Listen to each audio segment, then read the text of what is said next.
নমস্কার, আমি মিঠু। শুরু করছি নজরে রাজ্য। লেক ভিউ হাসপাতাল, সময় অসময় সব সময় আমাদের পরিষেবা modular OT, paediatric surgery, plastic surgery, general surgery, neuro surgery, urology, gastroenterology, gynaecology, orthopaedic, ENT, chest সমস্ত অভিজ্ঞ চিকিৎসকদের দ্বারা চিকিৎসা করা হয়। সর্বোন্নত আইসিইউ, এইচডিইউ, প্যাথোলজি, সমস্ত রকমের USG, CT scan, X ray, FNAC, biopsy, tapping. শুধুমাত্র আমরাই পারি স্বল্প মূল্যে অত্যাধুনিক প্রযুক্তির চিকিৎসা। কলকাতা ও হায়দ্রাবাদের বিশেষজ্ঞ চিকিৎসকদের সুপরামর্শ, নিজস্ব ফার্মাসিতে 20% ছাড়ে ওষুধ। প্রতি রবিবার প্রসূতি মায়েদের বিনামূল্যে ইউএসজি পরিষেবা। ঠিকানা লেক ভিউ হাসপাতাল, লালদিঘি মোহনা বাসস্ট্যান্ডের পিছনে, বহরমপুর, মুর্শিদাবাদ। রবিবারে বাংলা সহ 5 রাজ্য ও কেন্দ্রশাসিত অঞ্চলে ভোটের নির্ঘণ্ট ঘোষণা। বিকেল 4টে নাগাদ দিল্লির বিজ্ঞান ভবনে সাংবাদিক বৈঠক ডাকল জাতীয় নির্বাচন কমিশন। সেই বৈঠক থেকে রাজ্যগুলির ভোটের দিনক্ষণ ঘোষণা হবে। বিজ্ঞপ্তি দিয়ে এই কথা জানিয়েছেন জাতীয় নির্বাচন কমিশন।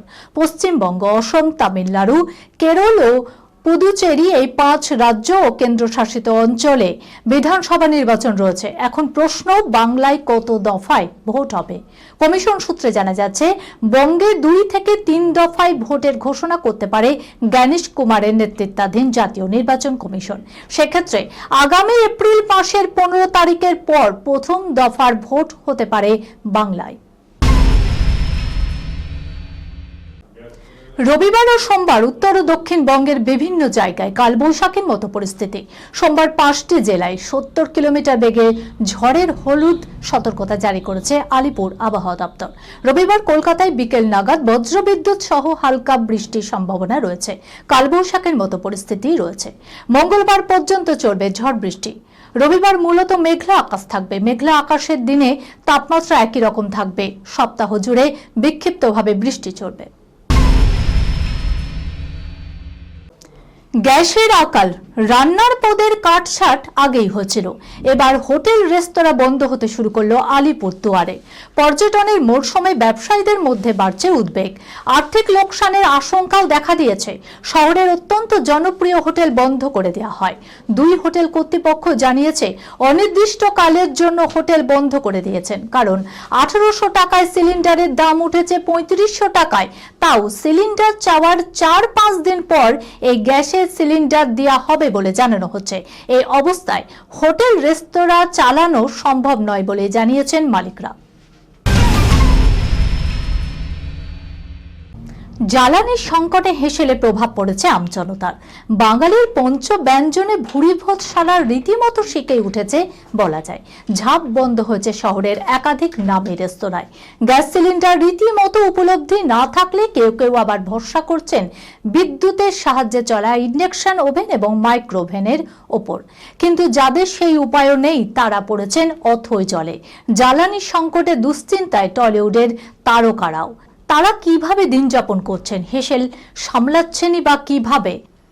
কতটা প্রভাব পড়েছে তারকাদের জীবনে?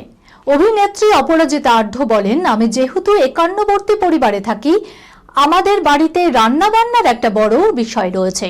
অনেক পদই রান্না হয়। এখন রান্নায় এক কথায় রাশ টেনেছি, খাবারের পদ কমিয়ে এনেছি।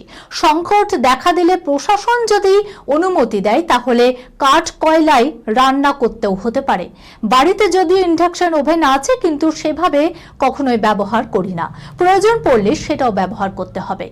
চিন্তার ভাঁজ পড়েছে অভিনেত্রী কনীনিকা বন্দ্যোপাধ্যায়েরও কপালে। অভিনেত্রী বলেছেন, বাড়িতে অনেক সদস্য এবং বাচ্চারাও রয়েছে। একটা জিনিস বুঝেই গেছি, ম্যানেজ করতে হবে সব সময়। উত্তেজিত হলে কিছুই হবে না। খাবারটা নিঃসন্দেহে ভীষণ দরকারি, কিন্তু খাবারের নামে আমরা যে বিলাসিতা করি সেটা বন্ধ করতে হবে। গ্যাসের অভাবে যদি সবাই মিলেই ইন্ডাকশন ওভেনে কাজ করি তাহলে বিদ্যুৎ সরবরাহ করা সম্ভব হবে তো? একটা সময় এটাতেও টান পড়বে না তো? এটাও কিন্তু ভাবার বিষয়। এই খবরের সঙ্গে শেষ করলাম আজকের নজরে রাজ্য। আপনারা দেখছেন টিভি 24 বাংলা, সংবাদ বিনোদন সারাদিন সারাক্ষণ।